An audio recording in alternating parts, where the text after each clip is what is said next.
What's up, y'all? Erebus here, and welcome to 2020, I guess.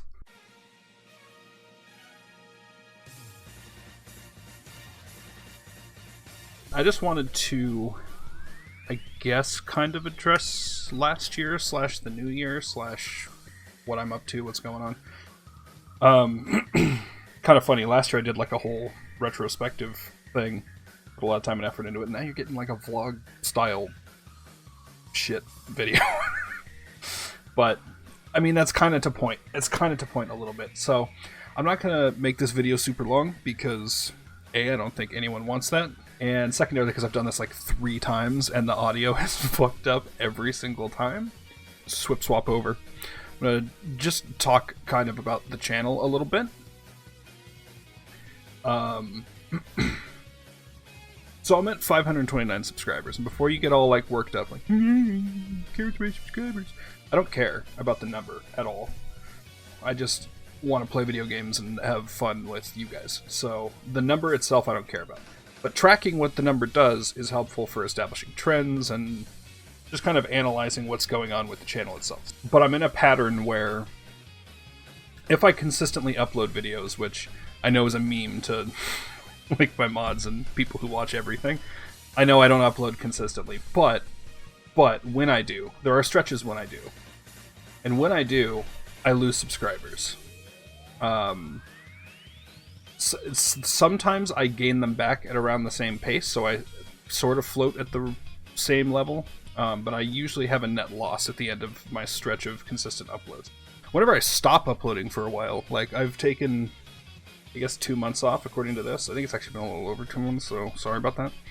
But whenever I take time off, then it goes up. I gain subs. So like now I'm at 529 instead of, I think 2 months ago I was at 520. So, you know, I'm being rewarded for not making content, which sucks. And there's reasons for it. I'm not going to go into it because it's going to be boring to people who aren't content creators, and people who are content creators probably know about it. But there are reasons for it. It just, there's nothing I can really do about that, and it sucks because it rewards not putting out content. This is a pretty typical series like situation, right? So part 1, 23 views. I mean, for me that's not bad. That's not bad at all for not Dark Souls stuff. So 23, episode 2, 13. So that's what's called reasonable drop off. People watch the first one, they don't even watch the whole thing, but you know, people will start the first one and be like, oh, is this for me? Not really, and then they leave. So that's reasonable drop off. And then it goes to 9, and then the finale goes up to 16 because people want to see the end of things. So that's like what a typical arc kind of is for a series. But then we're going to look at the Dark Souls 3 mouse and keyboard series. So off the bat, part 1 had 196 views, which is interesting. And these got these numbers pretty much instantly and then stopped. And we'll get to the stopping part. But they're suspiciously high for me. So that's awkward. Moving into parts 2, 3, and 4, we have then 172, 170, 183. I'm not sure why it bounced up for part 4 exactly, but the rest of this is just what we would call reasonable drop-off. You know, people not wanting to continue after the first episode. Totally makes sense. Totally get that.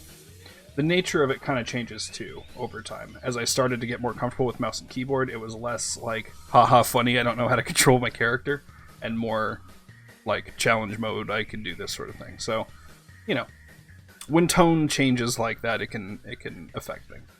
So that's all relatively normal. And then Outlast happens, and Outlast Part 1 gets 9 views, which is pretty low for me. I'm usually in double digits there. So 9 views is pretty low, and this is where it gets real interesting. So then Part 5 of Mouse and Keyboard Dark Souls 3 comes out, and it gets 10. 10 views, compared to nearly 200 for the first 4 parts. So that's not reasonable drop-off. That's people didn't know that this video existed, is what that is. So that's a problem. Outlast continues with no numbers, basically. Part 6 of the mouse and keyboard playthrough, 7 views. No bueno, and then the finale got 86 for whatever reason.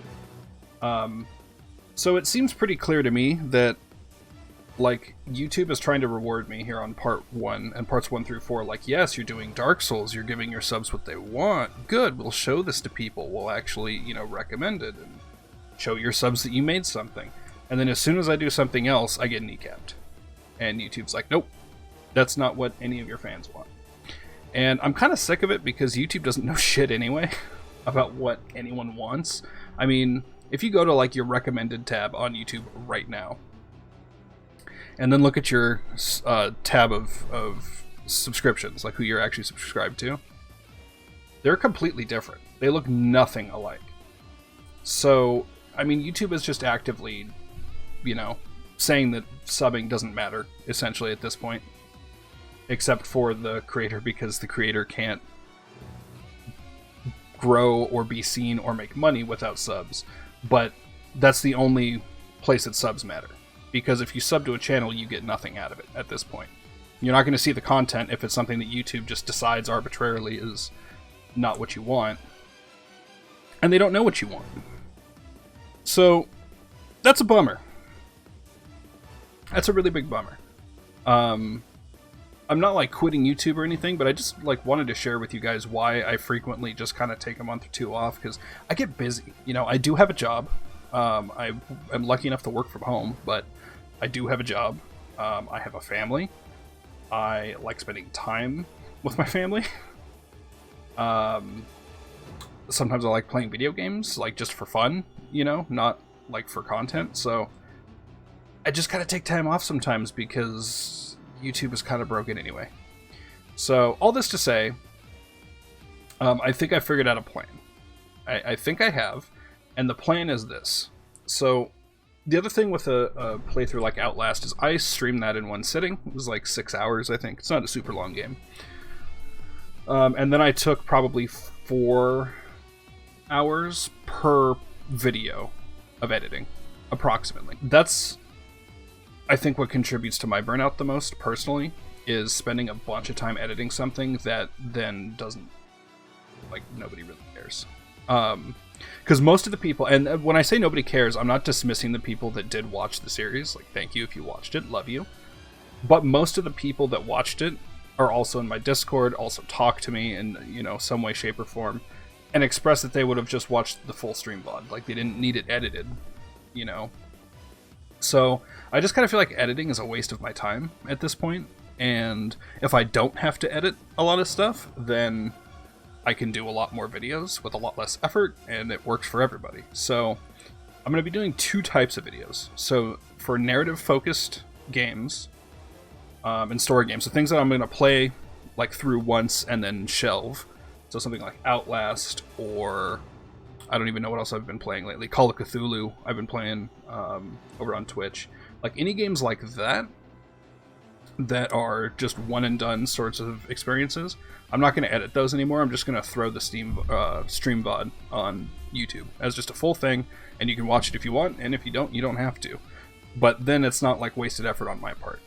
Now, where I'm still going to edit is if I do come back to Dark Souls, which I'm going to level with you. If you're, like, sub to me just for Dark Souls, you're going to have a bad time. I'm sorry, it's an old game, it's a dead game, I'm kind of sick of it. I'll go back to it occasionally, because I still love the series, and I love, Souls in general. So I'll still go back to it, just like I still play, Silent Hill, the first 3 Silent Hill games, like, every year or 2. I'll go back to Dark Souls, but it's not going to be, like, the main thing that I do ever again. So, if you're hoping for the return of Dark Souls, I'm sorry to break it to you, but it's not going to happen. But that said, when I do go back to Dark Souls intermittently, and if I play something like Dead by Daylight or whatever, that's not narrative focused and not one and done, it's something that I'm going to keep coming back to or whatever, then I'll make edited videos, similar to, the videos that I used to make. So, because those I feel like are worth it, and I have fun editing those as well. I don't have fun editing really long form situations, like editing Outlast was not fun. At all. But, like, I've got a Dead by Daylight video that I'm editing now. It's about wrapped up.